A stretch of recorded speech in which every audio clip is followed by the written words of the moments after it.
Three people who actually listened in on that July 25th phone call that triggered the impeachment investigation spoke directly before the American people for the first time today. But before we could get to them, we got this bizarre opening, courtesy of the ranking Republican on the Intelligence Committee, Devin Nunes. If you watched the impeachment hearings last week, you may have noticed a disconnect between what you actually saw and the mainstream media accounts describing it. The media, of course, are free to act as Democrat puppets, and they're free to lurch from the Russia hoax to the Ukraine hoax at the direction of their puppet masters. Not sure Roger Stone would still call it a Russian hoax, but regardless, while Nunes was apparently looking to put the media on trial, others were looking to get the first direct information about that phone call in this inquiry, which for at least two of those testifying today resulted in very similar conclusions. Without hesitation, I knew that I had to report this to the White House counsel. It is improper for the President of the United States to demand a foreign government investigate a U.S. citizen and a political opponent. I found the July 25th phone call unusual because, in contrast to other presidential calls I had observed, it involved discussion of what appeared to be a domestic political matter. As for the third witness who heard the call, the takeaway was a little different. I feared at the time of the call on July 25th how its disclosure would play in Washington's political climate. My fears have been realized. And then there was former Special Envoy to Ukraine, Kurt Volker, who became the second person to amend his testimony or refresh his recollection, as it were, now saying he just didn't understand what was happening. Since these events, and since I gave my testimony on October 3rd, a great deal of additional information and perspectives have come to light. I've learned many things that I did not know at the time of the events in question. I did not know of any linkage between the hold on security assistance and Ukraine pursuing investigations. I did not understand that others believed that any investigation of the Ukrainian company Burisma, which had a history of accusations of corruption, was tantamount to investigating Vice President Biden. No matter what side you're on, though, there was one part of the testimony that made just about everyone listening stop in their tracks, courtesy of Lieutenant Colonel Alexander Vindman, who came to the U.S. from Ukraine as a refugee when he was just 3. In Russia, my act of expressing concern to the chain of command in an official and private channel would have severe personal and professional repercussions, and offering public testimony involving the president would surely cost me my life. I'm grateful to for my father's brave act of hope 40 years ago, and for the privilege of being an American citizen and public servant, where I can live free of fear for mine and my family's safety. Dad, I'm sitting here today in the U.S. Capitol talking to our elected professionals is proof that you made the right decision 40 years ago to leave the Soviet Union and come here to the United States of America in search of a better life for our family. Do not worry. I will be fine for telling the truth. And why do you have confidence that you can do that and tell your dad not to worry? Congressman, because this is America. This is the country I've served and defended, that all of my brothers have served, and here, right matters. He got applause for that last line, but not surprisingly, what's right depends on which side of the aisle you sit on, so is either side gaining ground in these hearings. Joining me to discuss are Carol Saivetz, Senior Advisor at MIT's Security Studies Program. Carol, it's great to see you. And Heather Cox Richardson, Presidential Historian from Boston College. Hey, Heather, great to see you. So unusual and inappropriate were the words that Jennifer Williams used to describe the call. Partisan play was Vindman's. Does that advance the cause for impeachment, or just cause a viewer to say, well, that's troubling, but I don't know if we should remove a president for that? I think the problem all along is that we're so divided that you hear it differently. Mm-hmm. I mean, I think I would hear it say, yeah, that's definitely something that should be investigated, if not impeachable. And as we've seen, Jim Jordan and the other Republicans are saying, so what? You know, who cares about this? And I think it's really problematic. But we're using, I mean, what Trump seems to be trying to use, or Giuliani, is this investigation into the Biden so that he could damage Biden, who at that point last spring seemed to be the up-and-coming Democratic candidate. You know, but when Williams, who was the first witness, she didn't even say inappropriate today. She said it in her written deposition. Yeah. All she said was, I thought it was unusual. And I'm hearing this and saying, let's assume there are 4 uncommitted people left in America. Unusual equals remove a guy who got 63 million votes? Did today's testimony, at least the morning, rise to that level? Well, I think you have to remember that the people who are testifying about what happened on that call have been very well coached, and they're not going beyond what they can say with absolute certainty. And that's actually a very, very smart strategy, because it's going to mean that you can't impeach their testimony, that is, not trust their testimony, based on the fact they're exaggerating. And you see this again and again and again in the way they're presenting what is really a damning case. It's funny, you said coach. I saw it as just being honest, because there were many occasions when Vindman disagreed with Democratic conclusions about his testimony. But speaking, Republicans, they finally got their witnesses, Morrison and Volker. Right. You know Volker from I've met Harvard him. a little bit. I've met him at Harvard, yeah. I mean, are you kidding me? I don't mean you. This guy you. is a diplomat. One, he didn't realize that when they're talking about investigating Burisma, they really meant Joe Biden. That's one. Two, he changes his testimony. In his deposition on October 3rd, he says that July 10th meeting with the Ukrainians, I didn't hear anything about investigations. Today, I might have been in a side conversation. I guess there were. I mean, he basically revised, to use a euphemism, his whole testimony.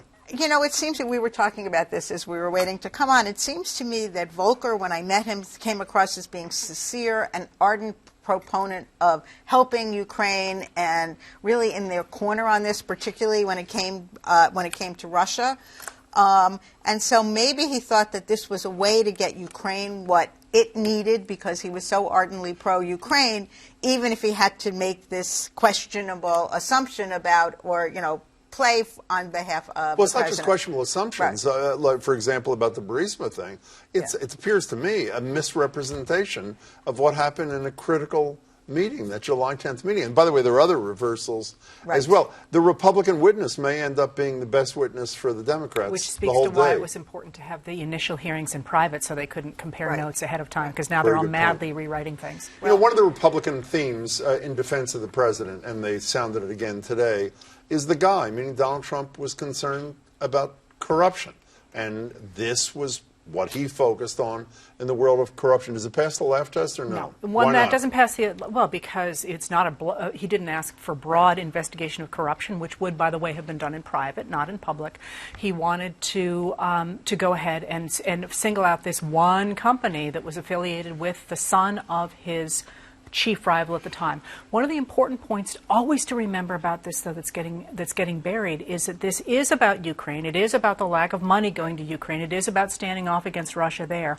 But this is about messing with the 2020 election by poisoning the media with the idea that Biden is affiliated with a kid who is corrupt himself. And that poisoning of the media in order to weaken an opponent with a false story is precisely what happened in 2016. This is about the 2020 election. It's not as much about Ukraine. But just to say, even if Hunter Biden is not corrupt, to use your word, the behavior is a little sketchy. Getting this kind of money with no evidence of any relevant experience. Burisma was trying to clean up its international image. The problem is that Ukraine never cleaned up its act after 1991.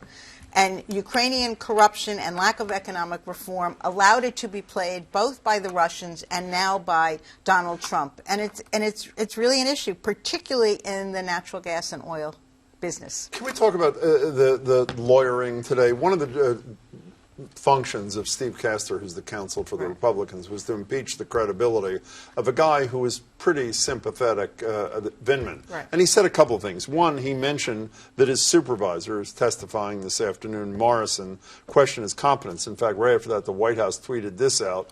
Tim Morrison, Vindman's former boss, testified in his deposition. He had concerns about Vindman's judgment.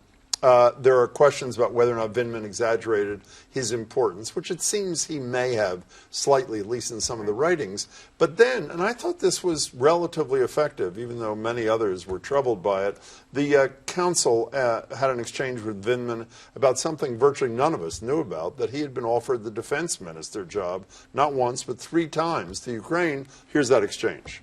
Did Mr. Daniluk offer you a position of defense minister with the Ukrainian government? He did. And how many times did he do that? I believe it was 3 times. Every single time I dismissed it. Upon returning, I notified my chain of command and the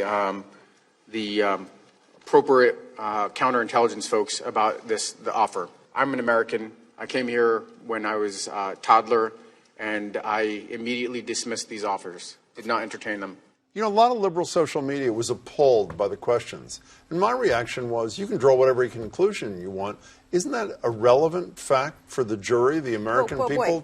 Why isn't it? But the Ukrainians have brought in Americans of Ukrainian extraction. One, a finance minister, once. No. But even if it's legit, isn't that something we're entitled to know about without saying it's a Fox News, you know, no, I think you're right that it's something that we should know about, but why would you impugn his honesty because the Ukrainians, not at his behest, asked him if he wanted his vote? Oh, I'm not going that far, but it's at least relevant information for us to know, is it not? I suppose. No? It's certainly relevant information, but I think what was interesting about Vindman today and about the people who were trying to attack his veracity and him as an American, Jim Jordan and Devin Nunes, I think what's important about that is what it looked like to me is what was on trial were two versions of America. You know, Vindman, who is an immigrant, clearly an incredibly bright man who's worked really hard in the service of our country, for whom he has been wounded. And on the other side, people who were trying to attack him as an American. And that playing out in that setting on a national television was, I thought, very moving. You know, so did I. And by the way, that's where I really wanted to end. I mean, Donald Trump calling Jennifer Williams never a Trumper. We know she works for Mike Pence. I work for the vice president, who, by the way, did not come to her defense. Right. A lot of this never Trumper stuff. Ron Johnson, a senator from Wisconsin, writes a letter to Jim Jordan and Devin Nunes about Vindman, talking about how there's some people in the executive branch never accepted President Trump as legitimate, resent his style. It is entirely possible, based on nothing, that Vindman fits this profile.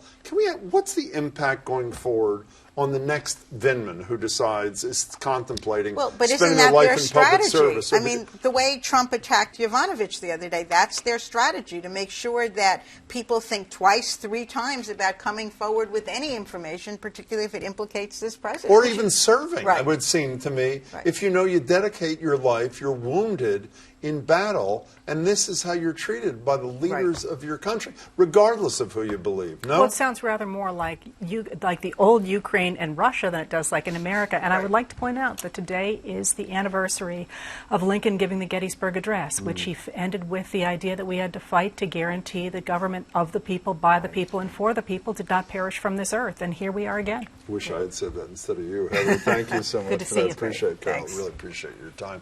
Heather Cox Richardson, Carol Saivetz. If you missed any of today's hearing or just want to watch again, you can find it in its entirety on our website, wgbhnews.org. The rest of this week's hearings will be available there as well, and live and on demand. And you can listen live on 89.7 WGBH Radio or on the app starting at 9 o'clock tomorrow and Thursday.